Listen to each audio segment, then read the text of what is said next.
Yate. Yate means hello in Navajo, Dene. And it also means it is well. It is well with you, or it is well with me. Okay. I'm going to introduce myself in our Dene way, Dene language. So, Tochi Nishle, Ashin Bashichin, Kilachine Dashiche, Ado Tochini Dashanale, Le Tode Ya Ayusi Nasha, Kadeya Gilbert Dishogan, Ado Adat Nashnashisto, Elaine Wilson Ayan Shia. I've been participating as a member of the planning committee for this panel since the beginning of the planning of the conference. So I've been with the crew here down at the front with them, and it's been such a pleasure working with them and being able to assist with this planning of this wonderful panel we have here today. So this session this afternoon is on the topic of addressing the health epidemic of missing and murdered Indigenous women and people. This is a very critical topic that we wanted to bring to you today. There are 5 objectives that we have this afternoon that we want to accomplish. So the objectives are: recognize the prevalence of missing and murdered Indigenous women and people and the societal impact. Review grassroots community efforts along with legislative and law enforcement approaches to address the problem and advance legislation. Number 3, explore ways to increase awareness within your community. And number 4, discuss the sexual assault response team model designed to enhance access to care and services for Indigenous people. And the last objective is we're going to do brainstorming and discuss preparing the next generation of health professionals to recognize and address the issue. Now, I would like to have each of the panelists here with us to introduce themselves to you, and we can go ahead and start with Officer Bradley. Just okay. All right. Good afternoon, everyone. Francis Bradley and Torchini, born for Kia Ani. Sinzikini, the Shanalas, Ashi, the Chase. With that being said, that makes me Navajo. Good afternoon, everyone. Welcome to our session, and I hope that we could be able to enlighten you on a number of different things and topics, and we welcome you to our session today. So thank you very much for being here with us. Yeah. Hi, my name is Brooke Fulton. I'm the Program Manager of Northern Arizona Care and Services After Assault in Northern Arizona. Thank you. Yate, she Sanjakin Inchlan, Satnapatli Bushes Chin, Sitnajani Dashachet, Kabahan Dashanale, she say what there is that Nashat, Queen the Coon Salt River Indian Community Shugan. Shachine Tra, Megan Do, Haley Do, Shandin Dalia Ado, Shastin, Nez-Manuel Holyende. Good morning or good afternoon, everybody. I'm happy to be here today. My name is Debbie Nez-Manuel, and I'm a citizen of the Navajo Nation, and I live here in the Salt River Pima Maricopa Indian community. I have 3 daughters, Megan, Haley, and Shondine, 17, 19, and 25. And they are largely the reason why I do this work is because we've got to protect our young women. And my late husband is Nez-Manuel from the Salt River Indian community. Thank you. Good afternoon. My name is Ignacio. Sasapantat Monta Wusishdada. Bunjigi April Ignacio. Gamsko Wawasik. Kiam. I come from the Thana Anthem, about 3 hours south of here. Thank you to Elaine and Ashley for all your hard work. We have been meeting with them for probably over a year to prepare for this panel on behalf of the conference. So thank you for coming. Okay. Just wanted to do a quick, I don't know if you guys want to do it, but it's up to you, but we had originally scheduled for them to sit in, Debbie first, and then April, and then Officer Bradley, and then Brooke, so I don't know if you want to, but otherwise, yeah, that's just the order that they'll be presenting, just so you guys know, okay? And so right now, next what we're going to do is we're going to, I'd like to please introduce to you Susan Casper. Susan will be our moderator for the remainder of the session, so please welcome her to the podium.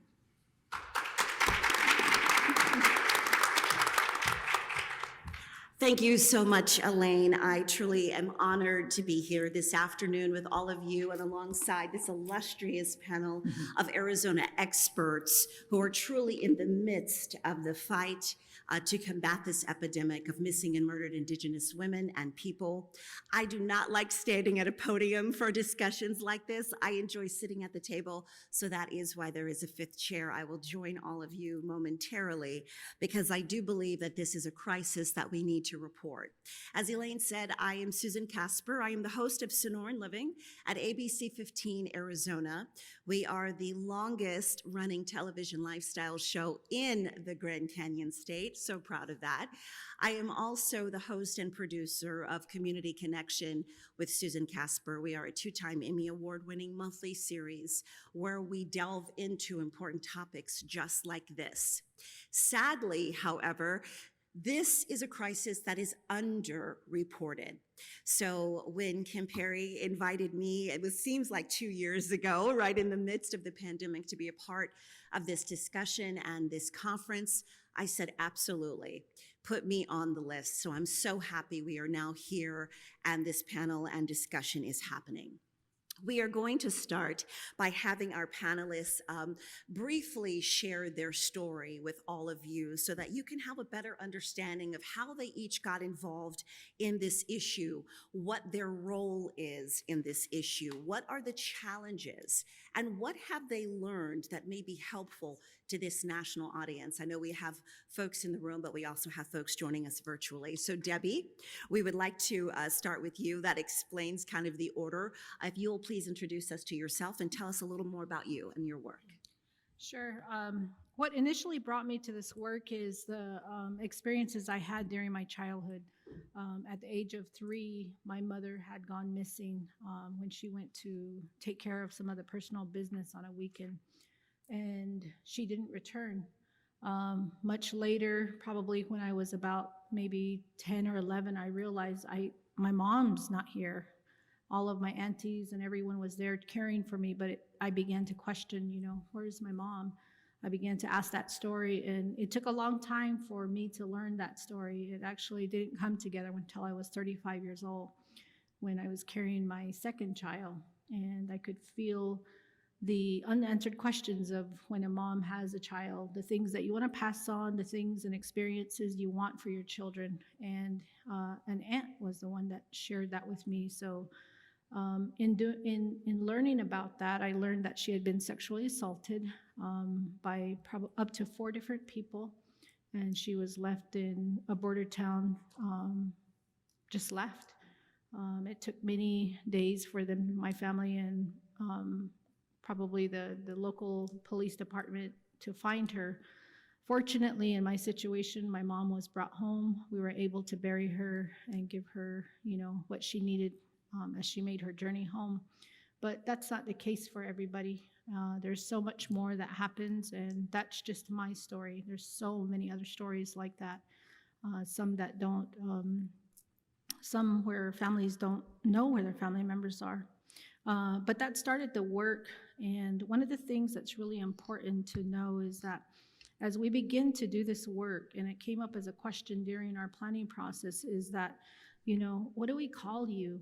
What do we say? Do we call you a Native American, American Indian, First Nations? What do we call you? And today, in modern day, we have a lot more understanding, and we have a lot more terminology that we can fall back on. But one of the things that also kept coming up is like, which reservation are you from? And that terminology is probably a federal term that was used when people put us in different places, literally put us in different places, not realizing some of the sacred spaces that create our homes, mountains, streams, cultural sites, dwellings, things like that. So today in modern society, after everyone has a little bit of education, they realize that our governance system has existed for centuries. And our governance system really helps us to define who we are as nations versus reservations or anything else. But there are some communities that do call themselves communities. And so it's really important to acknowledge that our tribes have that ability to make decisions. They have justice systems. They have the means to make decisions about how to proceed when it comes to taking care of their people. In moving forward, there's also another question is how did we define our work, as we went forward with the Arizona Governor's Task Force? I think we have a couple of people in the room who served on the task force. We have April, who was included in the task force, and we also have Kim Russell, who's in our audience. And I don't see anyone else here, but together we had a really deep conversation during one of our sessions. And we learned that it was really important to define this because we didn't have it defined in a lot of places. If it was in academia, if it was in our justice systems, or even on the federal level. And so together we came up with a definition for Arizona. And that was the Indigenous women and girls or persons who identify as female who are missing or have lost their lives from violence caused by another person. And so this definition took a lot of conversation between all of us. It changed, it shifted for a lot of reasons. And it also happened during our planning process, which is really important. But through this process, we also learned so much more. There's limitations of data that existed. Some of our tribal nations have very small departments, or they have a limited amount of resources. They might still have information written on paper when many people use online data sources or whole data sources. And the tools that are available are very limited, especially when it comes to human capacity. We think about some of the first responders. The very first responder to a call is usually the dispatcher.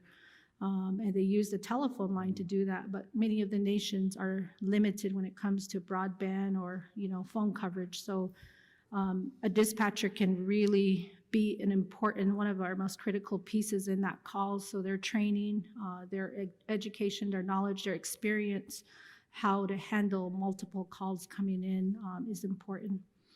So when we think about data, that's a really critical area.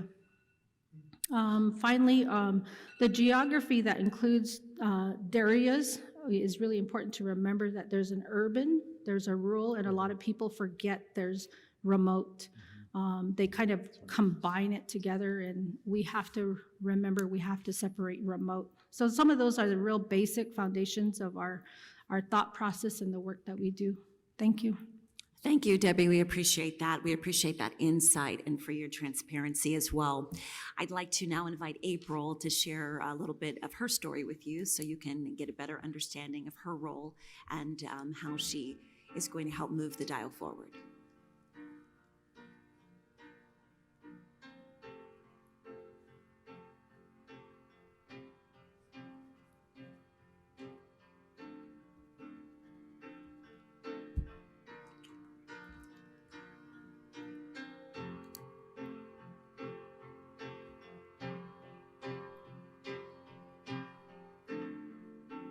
Come up to meet you, tell you I'm sorry.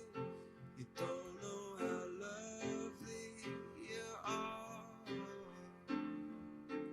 I had to find you, tell you I need you, tell you I set you apart. Tell me your secrets and ask me your questions. Oh, let's go back to the start. Running in circles.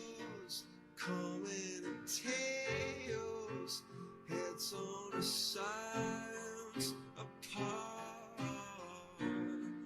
Nobody said it was easy. It's such a shame for us to part. Nobody said it was easy. No one ever said it would be this hard. Oh, take me back to the start.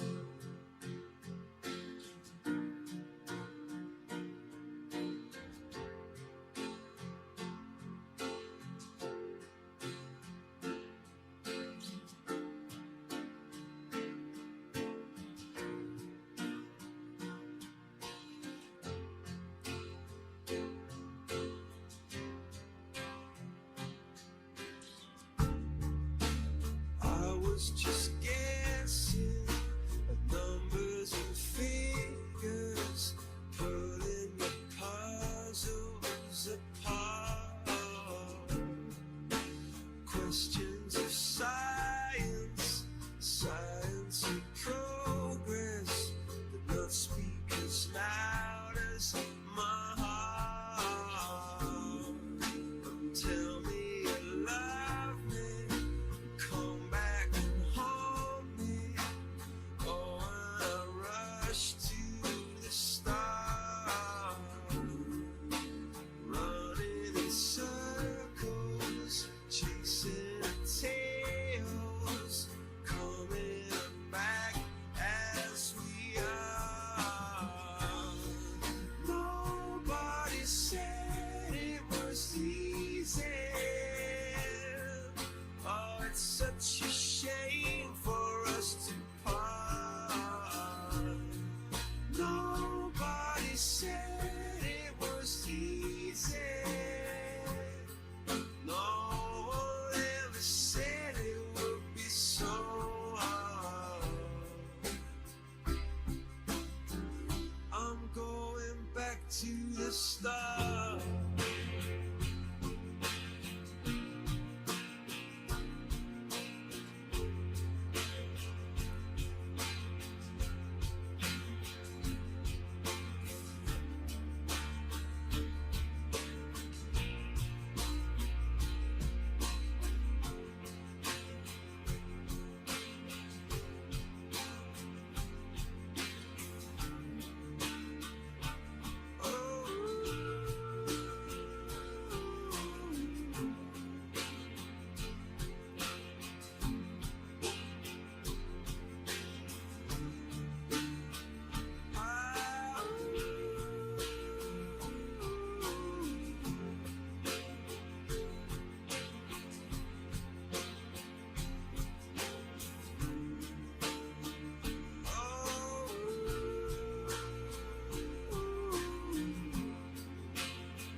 April's story started with that brief video. She's now going to share a little more about her story with us now.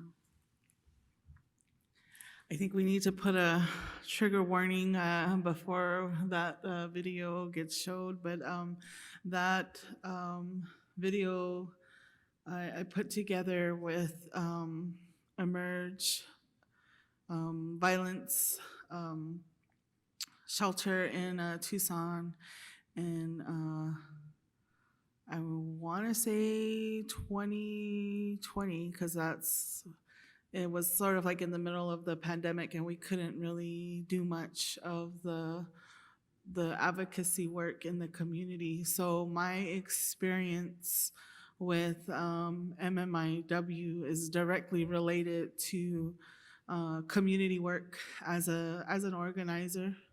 I have 1 minute. And being able to connect the dots and showing how The violence we see in our communities is a direct result of MMIW, MMIWG, and now MMIWP, or MMIP, missing murdered Indigenous people. So being able to connect the dots for my community, to show them that we are not exempt from these things.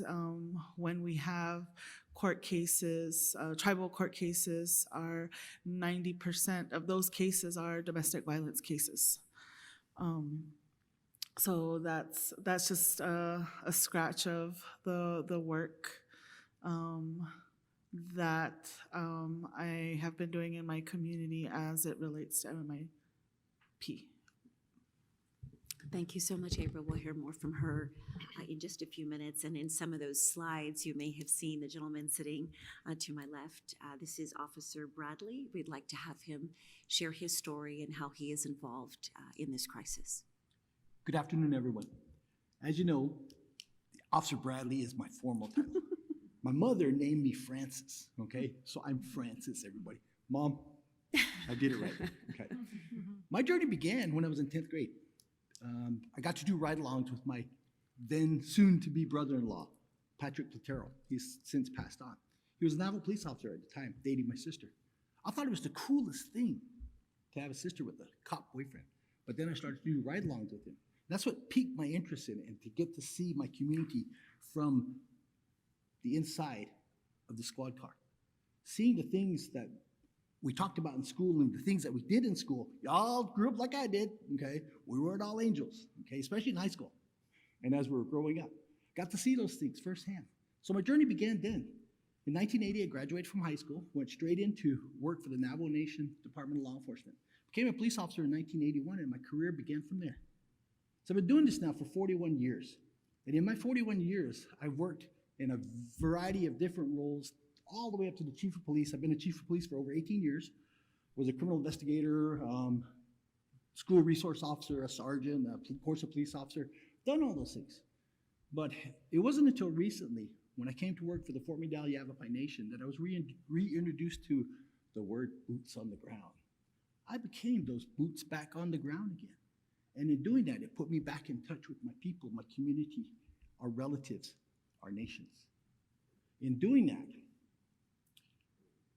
the case that will always stand in my heart is one just that happened to me recently.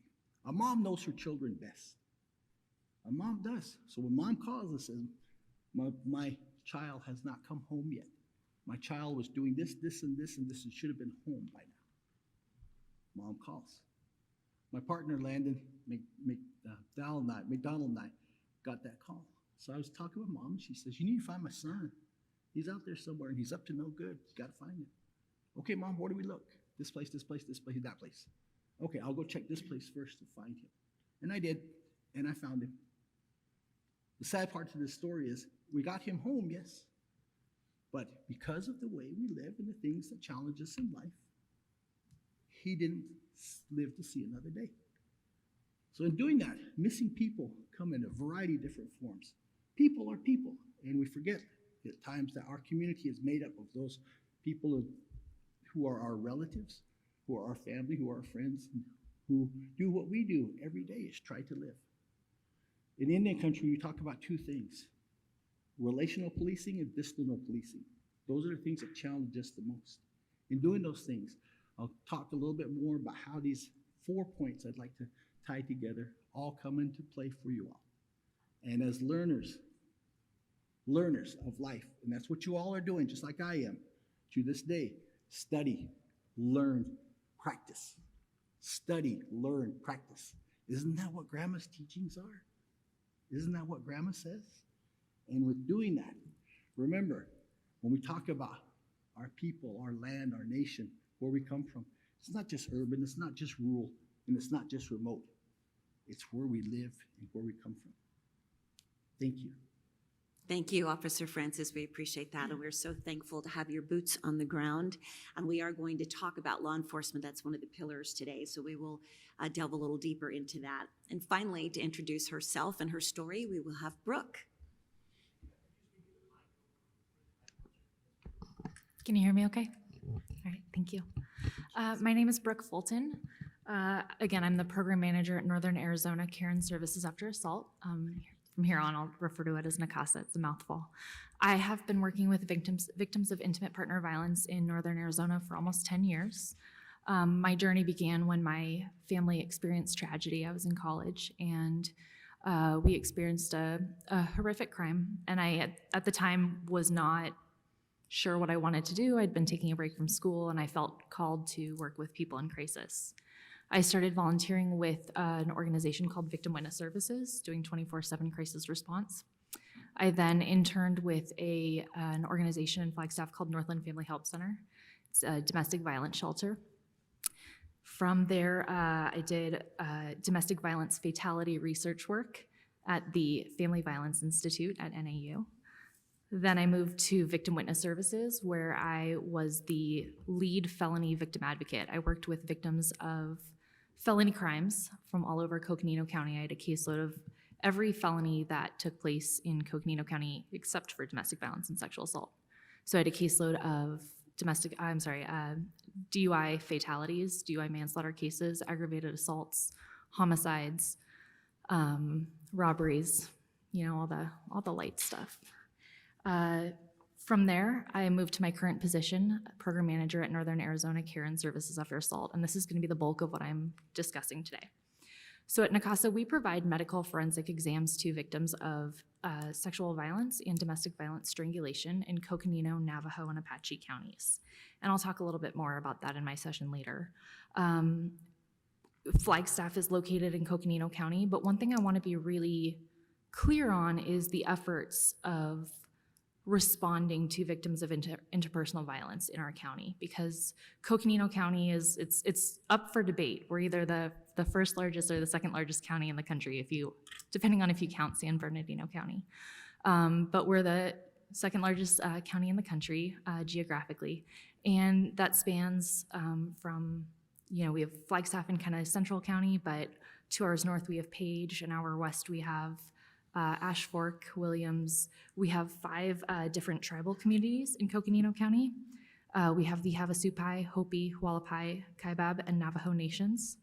And Coconino actually comes from the Hopi word Coconino, which refers to the Havasupai tribe. So again, sexual assault response team efforts in Coconino County, we've been making a concerted effort in the last few years to expand those efforts outside of Flagstaff and to provide services to individuals in every setting in the county. We have, in most counties, there's a family advocacy center, which is kind of a one-stop shop where you've got services for victims of crime all under one roof. In Coconino County, we don't have that. We have a deconstructed model, and that works much better for our vast rural county. We've recently, one of our organizations, Victim Witness Services, recently acquired $1 million in funding to expand services onto the Navajo Nation. My program, NACASA, also provides medical forensic exams in Navajo and Apache counties. So you'll see on this map, we have almost all of northern and northeastern Arizona. And so this map that you're seeing right now shows all of the tribal lands. We also collaborate, and I'll get into this again later, but we collaborate in those counties with the FBI, the BIA, and White Mountain Apache tribes, among others. Thank you.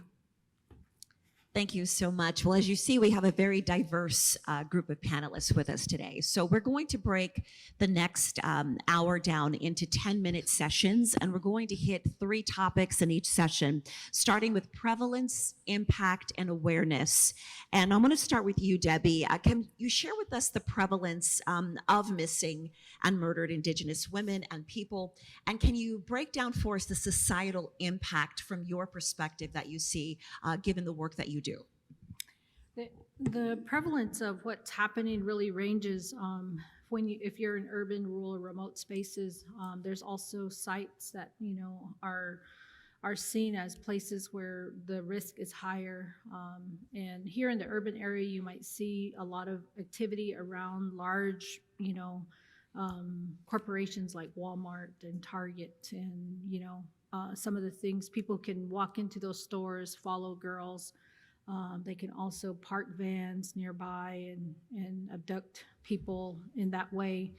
And then when we think, in the second question again? The second part of the societal impact that you have seen from your perspective.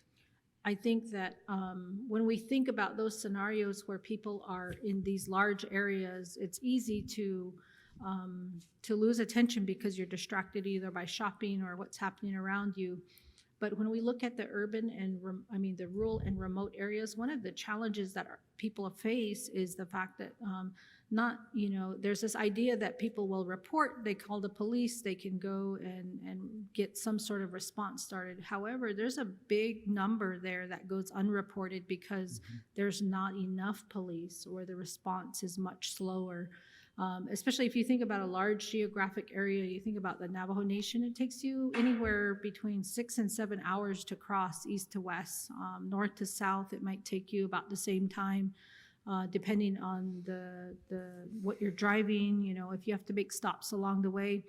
But a police officer, even with lights on, may take so much longer because the number of either available resources to respond to a call, or if there's response that's needed from the county or the federal level. So the impact is pretty significant when you're in the rural and remote area compared to the urban area. For urban areas like the Salt River Indian community, you might have within a diameter of 8 miles, you might have 110 officers, but in an area like Navajo Nation, you might have a couple of hundred covering a large area. So I think the impact also is seen when we think about the limitations or the training that each of these responders have. What can they do? How much can they do? What do they know about the families or even the culture within a small community? All of those play into what the family is, and even the family itself, from a social work perspective, that can be really, really broad in how you respond to a call. During one of our recent hearings that we had with the governor's task force, we heard from a mom from northern Arizona who shared a story where she couldn't find her daughter, but then her child, the missing person's child, had gone through some attempts at suicide, and pretty soon the kid started to feel this. So it was like layer on layer of issues that the family started to feel because the loss of one person or the fact that they couldn't find one person. Thank you, Debbie, for bringing the point up about we may see it but may not report it. We may not speak up. We might be at a local store and feel like something isn't quite right but don't quite know how to address it. So thank you for saying that, because it often doesn't make the nightly news either, right, when there is someone missing from this community. April, I'd like for you to kind of expand, and you showed it in the slide presentation. Some of those numbers are incredibly high. The statistics are overwhelming when you think about the number of Indigenous women who are missing and murdered, but yet again, it's not reported. Talk about the prevalence of murdered and Indigenous women from your perspective and the societal impact.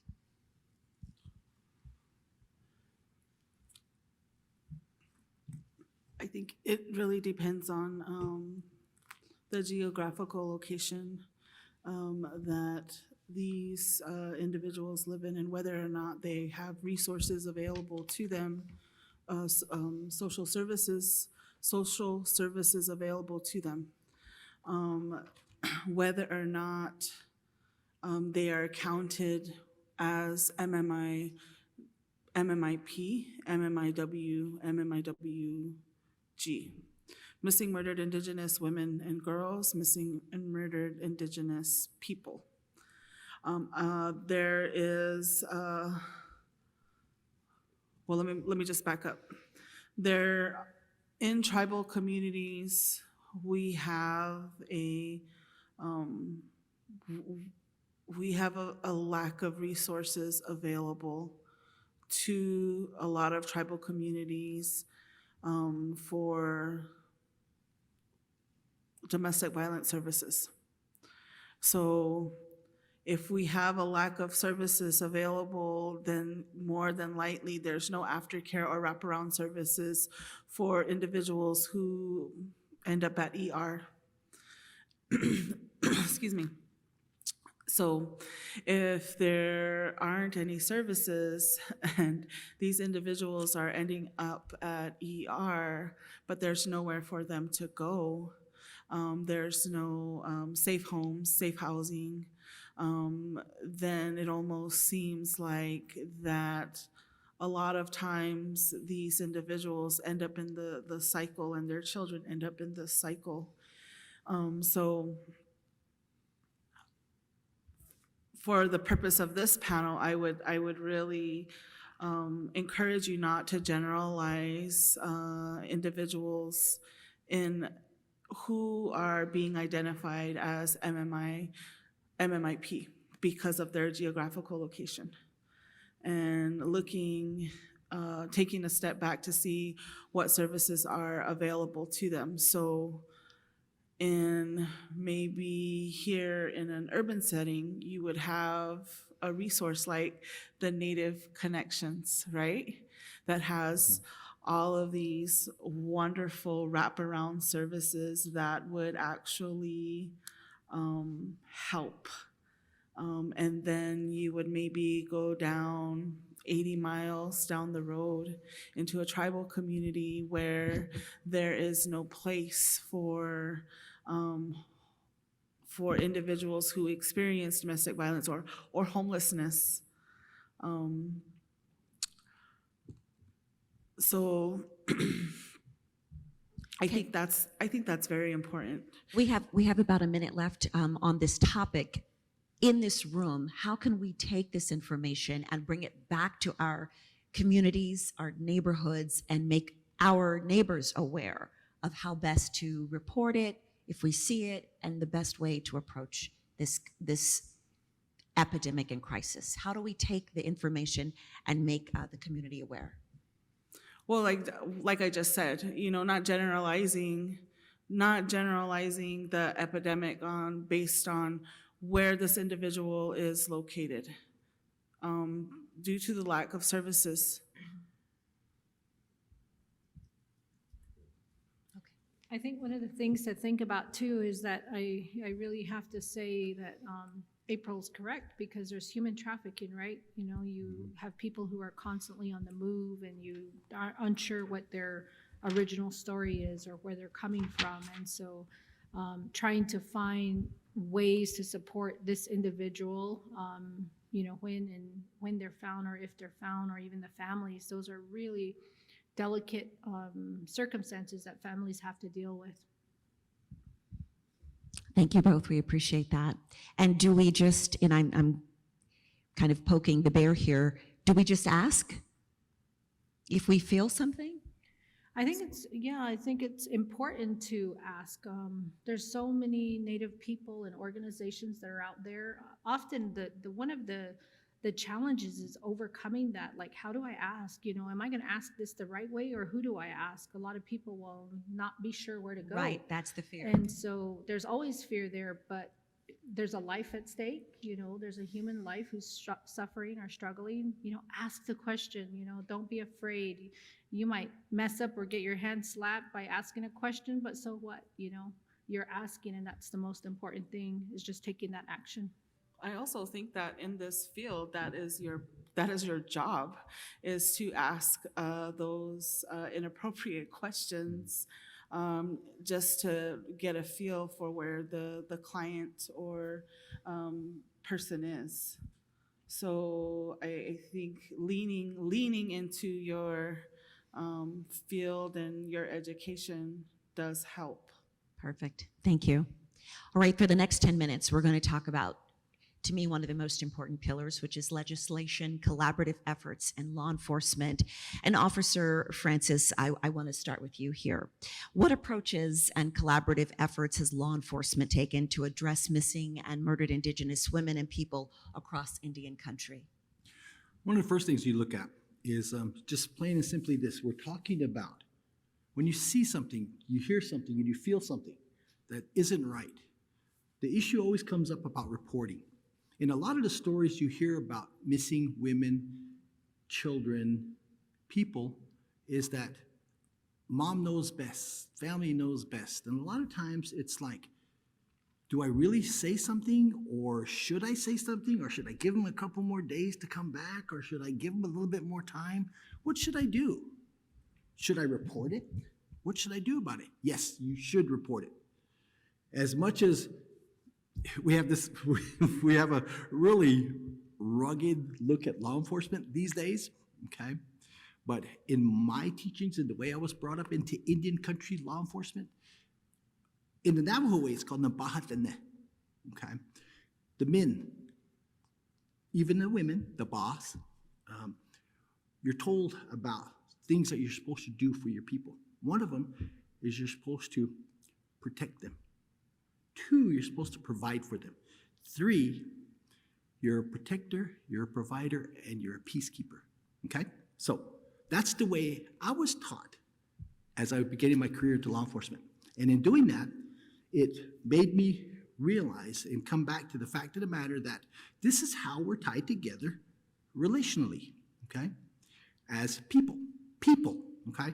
In this day and age, I know y'all don't go up to a police officer's window and say, hey, what time is it?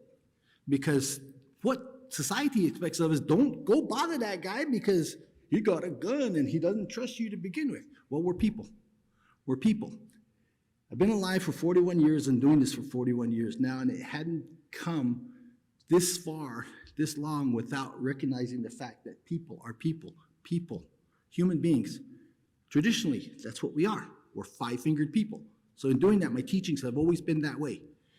I touch you and I share, the only thing that I can truly share with you is my touch. So in doing that, then you come to me and ask me for help. You talk to me, tell me this is what's going on. And I listen to you. In this day and age, there are so few of us in Indian country, and from Indian, not just Indian country, but across the country today, there are so few law enforcement officers now that everybody's head is spinning. But in the way I grew up in this, there's never been enough of us. There's never going to be enough of us, so we rely on people like my colleagues here, people like you who are studying this. You're learning this, and you're going to practice this. Talk to somebody, tell them, report it. If it doesn't feel right, say something. Encourage the people who come to you that ask you for help and direction. Figure out, who do you work for? Where are you working at? Where did they come from? Where is their home? What can we do? Report it, report it, report it. My son says, remember, tell people come home. Tell people come home. In meaning that, he says, this is our job. This is what we do. We listen. We know our community. We're related to our community. And regardless of the distances, I've worked for the Navajo Nation for my first 20 years. I was all over the nation. Barely knew what home was, where my family was. But I did that for 20 years. Then I worked for the Tohono tribe when they first went. Contract law enforcement in 1982, 83 is when I was down there. Then I went to work for the Wallapai tribe. And now I'm working for the Fort McDowell Yavapai Nation. And what do all these have in common? Communities, people, heritage, people, community, people. So report it. Report it is the first thing. And in doing that, remember, always you're asked, there's this misconception that 24 hours, you need to wait 24 hours. There's no time limit. If you think something's wrong, say something. Jurisdiction plays a big part in everything that we do, a big part. Where is home for that person? Who do you report it to? Go from there. You got tribal jurisdictions, you got federal jurisdictions, you got state jurisdictions, you got local jurisdictions. All of those tie together. And as we go along, if you have more questions about that, please ask. Ask. Let me help you go through the jurisdictional minefield that is out there, because it depends on, are we talking about a crime here, or are we talking about a missing person? And is there a crime tied to us? What is it? What are we looking at here? Then we talked a lot about the lack of resources. Well, you stop me, knock on my window and say, hey, do you have a bottle of water? And I'm telling you, yeah, I sure do. It's hot out here. Let me get it for you. As simple as that, asking. Lack of resources, I'm one of them, so are a lot of other people out there, but don't be afraid to report, talk to, and tell us what's going on. And with that also, think about this. Like I said earlier, there's never going to be enough of us. Everybody knows that infrastructure in Indian country just doesn't exist. We still have places out there that have no running water or inside restrooms or cell phone coverage for that matter, okay? There's never going to be enough of that until one day it comes. So with that comes the issues of investigations with these missing person cases. You know, there's partnerships that we have. There's data technology that we can tap into and use. I mean, all of these things, there's a way to deal with these lack of resources. And that's where we come into it, is we can help you do that. Again, in doing that, we are one of the first lines of defense for our people and protection for our people. And in doing that, we're one of the very first available resources. Just because the windows are tinted and we're sitting there looking like this, you know, don't be afraid to say, hey, I need some help. Who's the only one you can dial 911 and where's going to put you in direct contact with, and who's going to show up at your door? It's going to be a peace officer. It's going to be a law enforcement officer who's going to come and help you. If you see it, if you hear it, report it. In that manner, we are an available resource. And again, there are resources through your tribes, and there are 574 tribal nations in this country. Not everybody has law enforcement capabilities, so we're going to be dealing with local jurisdictions like sheriffs or townships or municipalities. Then there's federal jurisdiction, which is the BIA. Then there's some states that are, they call them 280 states, where the state provides police services for the tribal communities. So again, there's all of these resources. And now we know that in the murdered, missing Indigenous persons that we have, everybody's got resources, and you're hearing a lot of them right now and today. All of these resources are finally coming to fruition, but one of the biggest things that's hurting us is the lack of data. Collecting that data to tell us who, where, when, how many are there out there. What further do we need to do? But it all comes back down to reporting it, telling us, so we can go out and start dealing with looking for our people that are out there missing. So again, when you think about it from this standpoint, we're going to look at is this a missing person, or is there a crime connected to this? Whose jurisdiction is it? What kind of report do we get? How far behind the curve are we? What should we be doing in doing all of this to kick off looking for a missing relative or a family member or a child? Yeah, Debbie, staying on time, because I know we have about a minute. I know there are a lot of grassroots and community efforts underway right now dealing with this topic. Can you, in about a minute, talk about the lasting effects, Debbie, and the historical trauma of this type of crisis? What is it doing to future generations?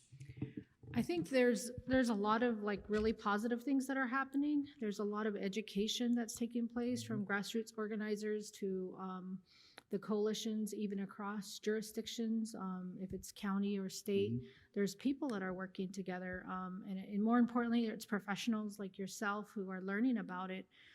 I think there's even greater opportunities for us to exchange what we know and to reduce any stigma or any barriers to exchanging information. And I think that when we think about the people themselves, even they're more informed about where to go and what the process is. There might be limitations in some areas with that, but no matter what, one of the best tools that we have now is our phones, right? Social media, there's information there, there's podcasts, we even have like relatives who can tell us what to do, what steps to take, and they might be learning it. So I feel optimistic. I want to say that with wholeheartedly. I want to put that in the universe, is that we are doing better. You asked me if 20 years ago if this was happening. No, it wasn't. And I think there's a huge change, and I feel good about it. I feel good that there's people who served on our task force that were very diverse and came from a lot of different places with a lot of different experiences. We weren't all the same kind of professional, or that we weren't all the same gender. We were all diverse, and which is really, really positive. Awesome. Thank you. I appreciate that. And it starts with panels and discussions like this. And we're going to move into the next pillar for 10 minutes. And Brooke, this is where you're going to really do the heavy lifting here. We're talking about care and healthcare. In your presentation, in your introduction, you talked about how your team provides services after someone has been assaulted sexually. Tell us more about the innovative model of care that is used at North Country, and how you all are continuing to make this an easy approach for women, because often and persons in general don't want to report it after something has happened. How are you all making that easier for them to do that? Absolutely, thank you. So NACASA has been around in Northern Arizona, Flagstaff specifically, since 2002. It was originally under the roof of Victim Witness Services, which is a standalone nonprofit in Flagstaff. It was quickly identified that that was not a sustainable model financially. And in 2007, Coconino County, the city of Flagstaff, Northern Arizona Healthcare, and North Country Healthcare came together and decided that NACASA would be best housed at North Country. So that model was established in 2007. At that time, we were just providing sexual assault examinations in Flagstaff. In 2011, we started providing forensic exams in Navajo counties and Navajo and Apache counties. In 2014, the Coconino County Attorney's Office recognized the high lethality that's associated with intimate partner violence strangulation. Essentially, once somebody puts his hands, I'm going to use gendered language here because 99% of people who strangle are men. Once somebody puts his hands around his partner's throat, he becomes 7.5 times more likely to murder his partner. And that's not necessarily a statistic that these homicides are always caused by strangulation. It's a lethality indicator, right? So we've known that statistic, and that statistic has remained the same for about 20 years. And in 2021, we started associating that statistic, the lethality of strangulation, with gun violence. And so other counties have since followed that model and started providing medical forensic exams. All of our nurses are trained. They come to us as licensed registered nurses. Through NACASA, they take a 40-hour online didactic through the International of Forensic Nursing. So all of our standards are evidence-based and guided through International Association of Forensic Nursing Standards. They then complete clinical training in Phoenix, and then they come back to Flagstaff, where they train and precept in our model. I think it's important to note here, and I'm going to go back a little bit in history, the Rape Crisis Center model has been around since the late 70s. And essentially, and April touched on this, what we were seeing was that sexual assault victims were coming to emergency rooms, and because their trauma was not recognized, like you might recognize trauma from somebody who's been in a car accident or somebody who's sustained other injuries, their trauma was not taken as seriously. And so sexual assault victims were sitting for 6, 8, 10 hours in emergency rooms not receiving services. And then they went home. They went home without getting those much needed services. And through that, the model for the current Rape Crisis Center was born. I'm so proud to work for North Country and to share our model, is that we're unique in that 75% of rape crisis centers are out of hospital emergency rooms. So we're rare. We're one of the 25% where our rape crisis center is located out of an FQHC, a federally qualified health center. And I don't know if anybody's ever been, I think probably most people at this point have been to an emergency room. It's not comfortable, it's not discreet, it's not therapeutic. There's people coming in and out of the room. It's difficult to have a conversation without interruptions. I used to do crisis response at the Flagstaff Medical Center, and I swear there's always somebody throwing up in the room next to me.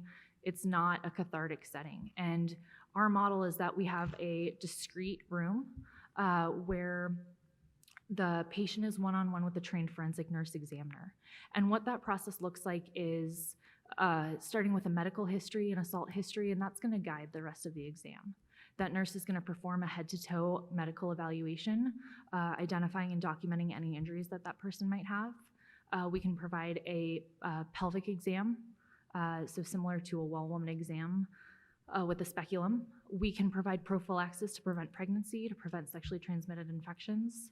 And then from there, we're gonna do a warm handoff, because really the bulk of our services are going to be in that one appointment. But we know that that trauma doesn't stop there. So we're gonna provide a warm handoff to victim witness services who can continue to provide trauma-informed case management services. We're also going to talk to the victim about reporting. Something I wanna be very, very clear about is that a lot of people don't wanna report to police. They're not comfortable reporting to police. And through the Violence Against Women Act, written by Joe Biden in 1994, which was actually just reestablished a couple weeks ago, or reauthorized, I should say, Any individual who's 18 or over in the US who is sexually assaulted can receive forensic medical services whether or not they're reporting to police. And this is so incredibly important because a lot of times we get victims who aren't really sure if an assault occurred, or maybe they don't know what happened to them. They woke up in a strange place and their pants weren't on. Or we get so many different situations, and it's so important that we provide these time-sensitive medical services to victims whether or not they're wanting to report to police at that time. And a lot of the times, in receiving these services through the SART model, because the SART model is an evidence-based model, and a lot of the times, once they receive those services and they get that warm handoff to victim witness services, and they're able to process what happened and talk to their support systems, a lot of the times they decide after that, yeah, I do want to report. In Arizona, there's no statute of limitations on sexual assault, reporting sexual assault. However, the medical forensic exam has to take place within 120 hours. So this point in time event, this exam, any specimens that are collected are now saved. The evidence is stored depending on jurisdiction. I'm proud to say in Flagstaff, kids are stored indefinitely. It does change jurisdiction to jurisdiction though. But let's say somebody receives that exam, and then after, it can be days, weeks, months, even years, if they change their mind, that kit can then be handed off to law enforcement and used in the investigation of their assault. And so what we're seeing is the participation in the criminal justice system improves. There is, with the sexual assault model, minimizes potential for re-traumatization to survivors when engaging with the criminal justice system. And this is initiating a collaborative response to provide support, information, resources. There are SARTs, sexual assault response teams, all over the US. Each one is gonna look very different. Throughout all the counties in Arizona, the SARTs look very different. But generally at the table, you've got victim advocates, medical professionals, law enforcement officers, community members, Department of Child Safety, Adult Protective Services, and even in these smaller communities, in Apache County, we've recently reestablished the Alliance to Respond to Sexual Assault and Domestic Violence. And Apache County is a very small, very rural county, and at our Alliance meeting, we actually have a realtor on the team, because this realtor is passionate about finding accessible housing for survivors. And so you use these community models. And in Coconino County specifically, there's two different types of advocates. We have systems-based advocates and community-based advocates.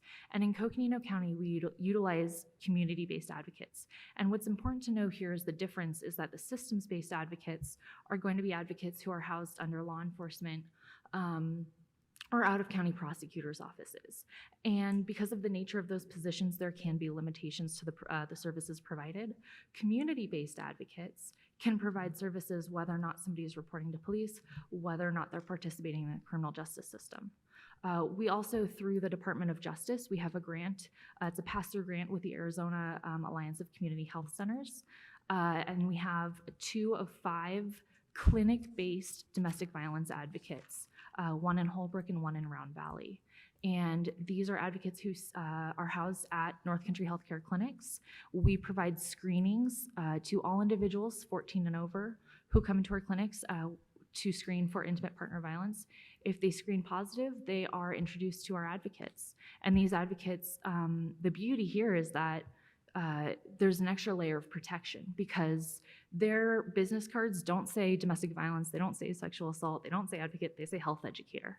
And then that way, if somebody is going home to their abuser and they have a business card, they can say, oh yeah, I got my wall woman exam, or oh yeah, she talked to me about healthy steps. And there's an extra layer of protection that they can then tell their partner, you know, I'm going for my checkup. Because we know that the statistic is the average person experiencing intimate partner violence tries to leave 7 to 9 times before they leave for good. And with that, we know that some individuals are never able to leave. And so we can provide those continuing wraparound services regardless of the status in their relationship. And Brooke, do the victims and patients have to come to the response teams, or do you all go, do you make house calls? That's a great question. At this point, we don't really make house calls, but we can get super creative. We can meet in coffee shops. If they have the ability to come to our healthcare clinics, that's great. We're very creative in our problem solving and how we respond. So if somebody needed to meet at a McDonald's, we would do that. We find a way to make it work. And ladies, yes, I saw you writing diligently. Please, Debbie, share. Thank you for that information. That's really important. Professionally, I'm a social worker. I'm trained in a lot of areas, especially when it comes to domestic violence. So something that was shared was that it would take 7 to 9 times for a victim to leave a relationship. That's true generally across the board. However, when you think about Native American women, because of where they live, because of the barriers, if it's economics or homes or even their clanship or their connection to their community through ceremony, that can actually be much higher, like 14 to 19 times before they actually leave. They'll make all of those attempts, but they can't leave. And or if they do leave, they might go to a neighboring sister community that they might stay for a short time and then they come back again. So there's a lot of movement in between places. And April shared earlier that I had I think I made a comment about about the lack of reporting. To a certain degree, there is a lack of reporting because there's no trust system within the law enforcement. Many victims, when they're in situations, they might call repeatedly, maybe from the very beginning, but when they realize that the response time is lower, they lose trust in that system. They lose trust in the people that come. And sometimes what's really difficult is that many of the doctors, nurses, people who come out to your homes, they're white. They're not people that look like us. So therefore, they don't want to be served by a white person coming in to respond to a call. So they're like, I'm not going to call unless they actually build a rapport or relationship with those providers. It makes it a lot easier, but it's difficult to constantly see different faces, people who come through Indian Health Services or who work as healthcare providers. They're there for a very short term, and there's a lot of turnover. I don't know if it's turnover or they finish their assignment and they move on. So it makes it really difficult to establish trust with people when they are non-native. Not anything to personalize, but that's just the way it is. That's a very good point. I could spend a lot of time on this, and I'm watching my time. Is there a word? Is there a phrase? Is there something that we can say that would maybe perhaps start that trust conversation if we see a victim? Or is there, April, is there something we can do to kind of extend that olive branch so that maybe the dialogue could start and maybe they will seek help? No. I think that natives in general, when they see individuals who do not look like them in their community, they know that it is going to be a transactional relationship. And so therefore, it does take time to build that within the community that you're serving. The trust. I see Officer Francis writing frantically. Okay, so we're supposed to transition into the audience portion. This is where you all have an opportunity to move the dial on this issue. Since so many of you in this room are educators, you're involved in healthcare training professionals, we would like for you to brainstorm and discuss how to prepare the next generation of health professionals to recognize and address the issue.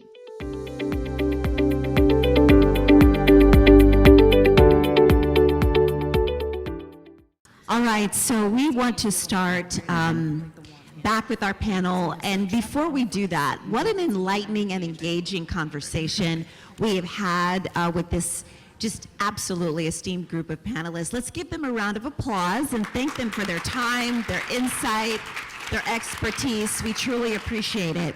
And we appreciate all of you for involving yourselves in this conversation. This board is going to be taken back with some staff members. They're going to look over it and they're going to kind of delve in deeper.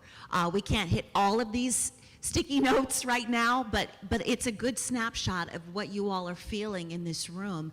And I want to start virtually because thank you all who are joining us across the country in your homes and in your offices.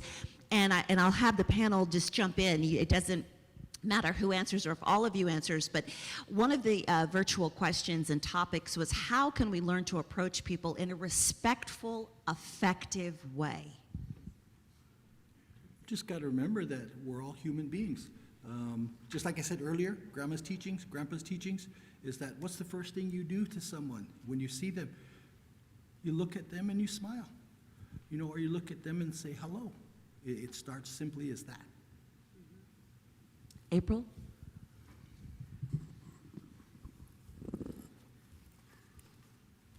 I know you talked earlier about the trust factor.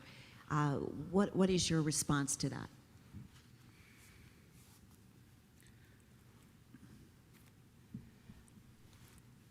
I guess that's a kind of a broad question, and it's kind of hard for me to give you a way to how do you greet an Indian? I mean I don't know. I mean we're human beings, just like he said. So it's Yeah. Well, that's again, that came from our virtual panel. So I think it's something that's on top of mind for people. So that's a very good question to maybe table and come back with later. But one of the big topics today was education. That's kind of the chunk of the sticky notes. And I want to go to this one: educate and expose students to recognize barriers. How do you suggest we go about that? I'll read it again. Educate and expose students to recognize barriers. How do we do that? I think it's important to acknowledge the privilege that you have, first and foremost, as being afforded certain privileges in. That's another really broad, but to recognize the privilege you have as an individual and how maybe those of us that are on the reservation don't have the same resources available to us. You want to take a stab and finish that up? I served as a field liaison for a long time. Again, I shared earlier that I'm a social worker, and I work through ASU to work with our students. And I think creating those kind of opportunities where you're guiding and you're helping to formulate questions and how to engage, how to respond, and how to be a part of the solution, not to romanticize an Indian or to make me a pawn or anything like that, but to really learn about it and not just to walk away, always to continue cultivating that relationship, because that's important. Trust is important. Historically, trust has been really, really, difficult for any tribal community or people of color. And so that's one of the first things. Engaging in social settings.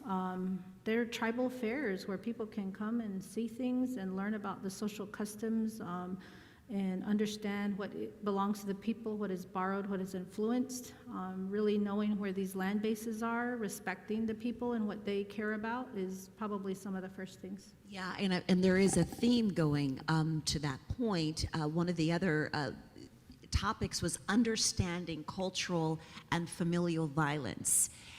Back to your point, Debbie, your mother was missing. You talked about that, and it took months before the connection, and the I's were dotted and the T's were crossed. To this point, human trafficking and understanding and advocating more policy change. How do we go about that? And then that leads into funding for more Native American healthcare professionals. You asking me a Well, all of you can jump in. So let's start with funding more Native American healthcare professionals. How do we go about that? One of the resources that's available is through Indian Health Services. It's an opportunity where you can go to school and they provide these internships and scholarships and you give back through the healthcare setting. But there's also, healthcare is really different for our tribal communities because we think of holistic, right? There's ceremony that's really important. Whereas Western society just sees it as a medical, intervention or a prescription of pills, when in fact it's much more holistic than that. So it's really understanding what does that mean for Native American societies, and not to excuse or dismiss faith-based communities, because there's a lot of tribal people who are faith-based. They go to church, they go to Catholic church, they go to all of these other types of religious denominations, but there's a large number of traditional people that live in Arizona. I think that's probably different, say, than for maybe a state of California, maybe, or somebody on the East Coast. One of the other topics in regards to education was, should we do more to required curriculum when it comes to the MMIW, educating people and students on this topic? Should that be a required curriculum? I believe it should be, because when you think about it in general, it doesn't matter whose population you're sharing, but if you know you're going into a field where you are going to have a lot more interaction with maybe a native-based community, or you're going to be close to a native nation, then it would behoove everyone. It's like what we talk about in law enforcement in general, like when we go through our certification process. How important is jurisdiction? And we touch on that from one view only, which is the view of the state we're getting our certification in, whereas when you look at it from the Indian Police Academy's view of jurisdiction is where the Bureau of Indian Affairs police train police officers for Indian country. They look at it in different aspects. You look at it from the aspect of what happened 200 years ago and how police forces came into being in Indian country. With the 200-year history in policing in Indian country, you look at it in one of two ways. You look at it in two ways, not one of two ways, but you look at it two ways. There's relational policing, because that's what you're going to deal with. Indian country is relational. Everyone's related in some way or another, clan, kinship, some blood, otherwise. And then there's distantal, because distance is what we have in Indian country. So those two aspects play a big role, and yes, it should be a part of. And then let me just also add, understanding that the missing, murdered Indigenous movement is a new movement here in the States, but it is a direct result of colonization. And so understanding the history of extracting from the Americas and how that impacted the Native people that were here already, and how now we're seeing, how this has impacted the women. But this is in the historical context, so I think that history is really important when you're going into this field. MMIW movement started in Canada. It's important that you know that. It started in Canada, and then when the US and the southern border of Canada started to see a lot of fracking happening in the communities, these man camps were built, designed to extract this oil, and then so you saw the rise of, oh, sorry, I'll stop. And I know it says stop, but Brooke, can you just very quickly, one of the topics was human trafficking courses. Should they be mandated for all healthcare providers and staff? Yes. Absolutely. Yes. Okay, we'll end it with that. Let's give another round of applause to this incredible panel. Thank you guys so much for your participation, all of you virtually who are engaged in this conversation as well. on behalf of ABC 15 Arizona, we are truly committed to taking action to make sure that we're telling stories that are not being told and that we are making sure we're a reflection of our entire community and not just a select few. So it has truly been a privilege to be here again on behalf of ABC 15. I'm Susan Casper. Thank you for your time.